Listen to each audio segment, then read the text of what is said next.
বাংলাদেশে দেখা যাচ্ছে নতুন কোভিডের ঢেউ। সাব ভ্যারিয়েন্ট কী কী, উপসর্গ কী করলে নিজেকে ও পরিবারকে নিরাপদ থাকবে? বর্তমানে বাংলাদেশে আবার শুরু হচ্ছে করোনার নতুন সাবওয়েভ JN.1, XFG, XFC sub variant. পাশাপাশি নজরে এসেছে বিদেশি ভ্যারিয়েন্ট NB.1.8.1, যার উপনাম নিম্বাস নামে নতুন অমিক্রন সাবভ্যারিয়েন্ট বাংলাদেশে ছড়াচ্ছে। সম্প্রতি সংক্রমণের হার বেড়েছে।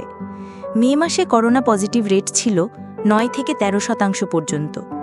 জুনেও প্রতিদিন 5 থেকে 15টি কেস ধরা পড়ছে। যদিও মৃত্যুর হার এখনও খুব কম, কিন্তু অবহেলার সুযোগ নেই। এই নতুন ভ্যারিয়েন্টে যেসব উপসর্গ বেশি দেখা যাচ্ছে তা হল গলা ব্যথা, শুকনো কাশি, নাক বন্ধ, হালকা জ্বর, ক্লান্তি আর কখনো কখনো হজমের সমস্যা। DGHS 11 পয়েন্ট নির্দেশনা জারি করেছে। মাস্ক পরুন, হাত পরিষ্কার রাখুন, জ্বর বা কাশি হলে ঘরে থাকুন, ভিড় এড়িয়ে চলুন। বয়স্ক, ডায়াবেটিক, হার্ট বা কিডনির রোগীদের বিশেষ সতর্ক থাকা দরকার। যাদের রোগ প্রতিরোধ কম তারা অবশ্যই বিশেষ সতর্কতা নিন। সংক্রমণজনিত জটিলতায় ভুগতে পারে। ভিড় এড়িয়ে চলুন, নিয়মিত মাস্ক পরুন।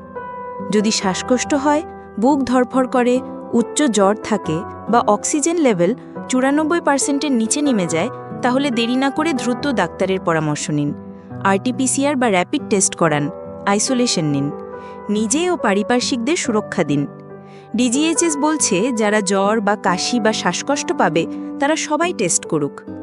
নতুন ভ্যারিয়েন্টকে হালকা ভাববেন না। নিজে সচেতন থাকুন, অন্যদের সচেতন করুন।